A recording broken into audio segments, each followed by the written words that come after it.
हिमालय की बर्फीली वादियों में 16,500 फीट की ऊंचाई पर एक ऐसी जगह है जहां इंसान का जाना मौत को दावत देना है। उत्तराखंड के त्रिशूल पर्वत की तलहटी में मौजूद है रूपकुंड झील।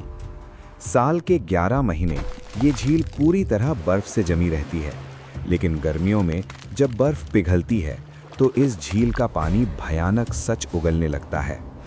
पानी की सतह पर तैरते हुए नजर आते हैं सैकड़ों इंसानी कंकाल और खोपड़ियां।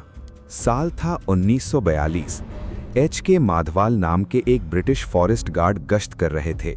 अचानक उनकी नज़र झील के किनारे पड़ी एक इंसानी खोपड़ी पर पड़ी। जब वो और करीब गए तो उनके पैरों तले जमीन खिसक गई। वहां एक दो नहीं बल्कि 800 से ज्यादा इंसानी कंकाल बर्फ में दबे हुए थे। शुरुआत में ब्रिटिश सरकार घबरा गई। उन्हें लगा कि शायद ये जापानी सैनिक हैं जो दूसरे विश्व युद्ध के दौरान भारत में घुसपैठ करने की कोशिश कर रहे थे और बर्फीले तूफान में मारे गए। लेकिन जब उन हड्डियों की जांच हुई तो पता चला कि वो कंकाल दशकों नहीं बल्कि सदियों पुराने थे। तो आखिर ये लोग कौन थे? कुछ इतिहासकारों ने कहा कि शायद ये कश्मीर के जनरल जोरावर सिंह की सेना थी जो तिब्बत से लौटते वक्त रास्ता भटक गई थी। कुछ ने इसे किसी महामारी का शिकार हुए लोगों का जत्था बताया, लेकिन असली खौफनाक सच तो साल 2019 में सामने आया। दुनिया भर के वैज्ञानिकों ने इन कंकालों का डीएनए टेस्ट किया और जो रिपोर्ट आई उसने इतिहास के सारे पन्ने पलट कर रख दिए। वैज्ञानिकों ने पाया कि वो 800 लोग किसी एक समय में नहीं मरे थे और ना ही वो एक जगह से आए थे। उनमें से कुछ कंकाल 9वीं सदी के थे जो भारत के अलग अलग हिस्सों से आए थे।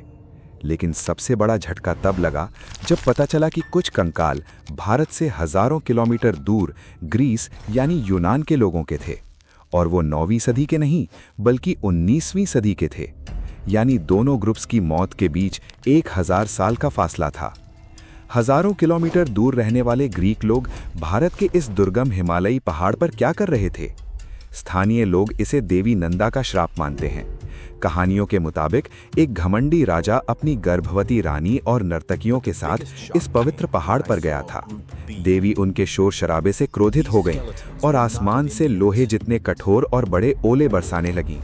और सबसे खौफनाक बात यह है कि जब वैज्ञानिकों ने उन खोपड़ियों की फोरेंसिक जांच की तो हर एक खोपड़ी के ऊपर किसी भारी और गोल चीज के गिरने से हुए गहरे फ्रैक्चर मिले।